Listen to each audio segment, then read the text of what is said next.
Well, Blue Jays fans, what a season, what a year. This is a special edition of Player to Be Named Later. I haven't been around all summer after my last video where I spoke about Masai Ujiri and him getting let go from the Raptors. At that time, it was such a difficult time in Toronto sports. Masai got let go. The Leafs had just lost. The Jays were not good to start the season. Summer in Toronto sports. I just needed a break, and I still spent all summer watching the Jays and what they did this season, regardless of how it just ended. As a fan who saw 92 and 93, who's been watching the Jays since the mid-'80s, literally one of the best Toronto Blue Jays teams I've ever witnessed in my lifetime. Such an amazing, talented group of players, but not only that, just a team. And they really showed that all season. They never gave up. All the comeback wins when, even at the start of the season when they really struggled, they just, kept showing their moxie, kept coming back, kept winning games that you just never thought they'd win, and then to take the division over in July from the Yankees and then never look back and go on this run all the way to Game 7 of the World Series where they were up 3-2 in the series, had numerous chances to win it here. Game 7, Game 6 was obviously, everyone knew it was going to be tough against Yamamoto, but for Game 7 to go down like that, after pretty much outplaying the Dodgers all series, is just really, really tough, especially considering what type of team that is. At the beginning of the season, I really, really laid into the Jays, as did many people. And I honestly, have to admit as a fan that Mark Shapiro and Ross Atkins really believed in their vision for this team. And as a fan, I really appreciate that, because the type of team that you really wanted to put out there, you knew could compete for a World Series. I would say majority of Toronto Blue Jays fans never believed in it. All we see these days is power, power, power. We want home runs. We want the big hit every time. And you know what? The Jays came back this year. They added power back to the game, but they also played it the right way all season. And it's a huge credit to them. John Schneider, Dave Popkins, and the hitting staff. You can't even say enough about those guys. And I really want to give a shout out to that Toronto Blue Jays team and the organization, because they really brought a lot of Toronto fans and a lot of Canadian fans back, gave them, something to cheer about, something to look forward to all summer. It was just, really, to lose like that, you can't really be mad at all. That's probably a type of loss that in the middle of the season or maybe at the beginning of the playoffs, fans would have been like, oh, why, how could they not come through? Runners in scoring position. But, in Game 7, anything goes. Everyone knows that. And they left everything out on the line. You can't be more proud of that team. You really can't. Vladdy, from Game 1 of the playoffs, he really put that team on his back. For me, Toronto is Vladdy's city. As an athlete, Toronto is Vladdy's city. He committed to this team for 14 years. His contract doesn't even kick in until next season, and he still said, I'm taking this team on my back. There's not many athletes in this city that have been here for a long time that are doing that, and he's doing it. At the beginning of the season, when everyone thought he wasn't going to re-sign, and that who knows what the next 10 years would look like if he left and Bo leaves. Who knows if Bo is going to re-sign. Obviously, we all hope he does. He had an unbelievable season as well. Even to do what he just did in Game 7 after being out for for 7 weeks and coming back for the World Series. What George Springer did this season, unreal. Trey Savage, what he did all season from where he started, his first start was in front of 327 fans, and then he's doing what he did into the World Series.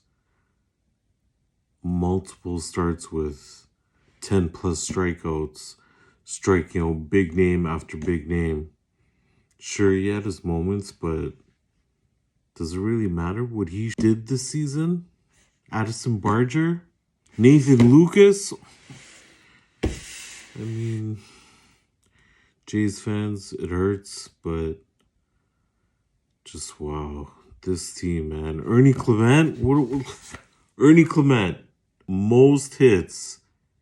I think it's postseason history, but it was 30 hits or whatever it was, man. Like, Ernie Clement, man. And you know, Jeff Hoffman's probably feeling it right now, but yo, Jeff Hoffman, without you, the Jays aren't even in the World Series. So, man, it just... sports really hurts sometimes, man, when you really think about the type of team that the Blue Jays became this season. And like I said, the small ball, just the way they played all season for each other. Kirky, what a season. People really get on this guy about his weight, and yo, for all the big guys out there, Kirky really did it for all of us, man. I don't care how slow, whatever, even if he's the guy who hit into the double play to end the World Series, because you know there's going to be those stupid fans out there. What an unreal season by Alejandro Kirk, and you know, it's just unreal, that team. One of the best baseball teams, most scrappiest teams I've ever watched in my life of watching baseball. It's unbelievable.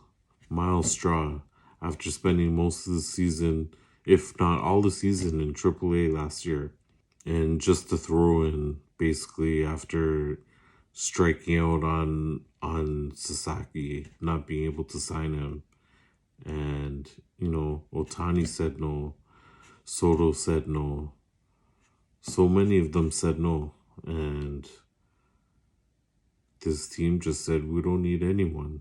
They signed Santander, and poor guy couldn't even play all season, got hurt. The big free agent signing that was supposed to help them, and they did all of that without his bat all season. What an unbelievable run by that team, and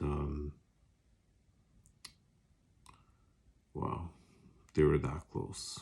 They were really that close, man. Baseball is one of those sports.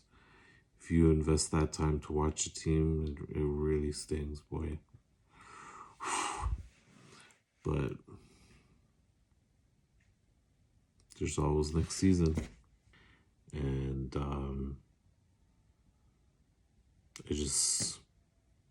Toronto Blue Jays, you had a great season. You have nothing to be ashamed of. It hurts. I know it's going to hurt to the fans. I know it's probably devastating. I feel devastated, but I also feel so happy to have watched that team all season. Like, I didn't do one video about this team all season. I still watched, but I couldn't bring myself to do a video because of how much I actually laid into them at the beginning. And I didn't want to be one of those front-running fans who all of a sudden, you know, just wanted to heap praise on them. Like, I just enjoyed that team from afar all summer, just because of how they showed how much they care for each other and the sport. So, Toronto Blue Jays, I look forward to next season. You guys are well on your way, hopefully, to making this a regular thing. Just great season all around, Blue Jays. And once again, it hurts right now. In Toronto, I think we're kind of used to devastating losses, but a loss like this in Game 7 of the World Series when you were 2 outs away and you had chances, it's a different kind of hurt right now. But I think Vladdy being here for the next 14 years says something. So hats off to you guys. Hats off, Blue Jays. And fans, it's November. Spring training starts in literally a couple of months, a few months, and hopefully this time next season we'll be celebrating and we won't be sad or hurt like we feel right now. Have a great off season. Thanks for watching. I haven't been around, like I said. Look out for the next video, whatever it is.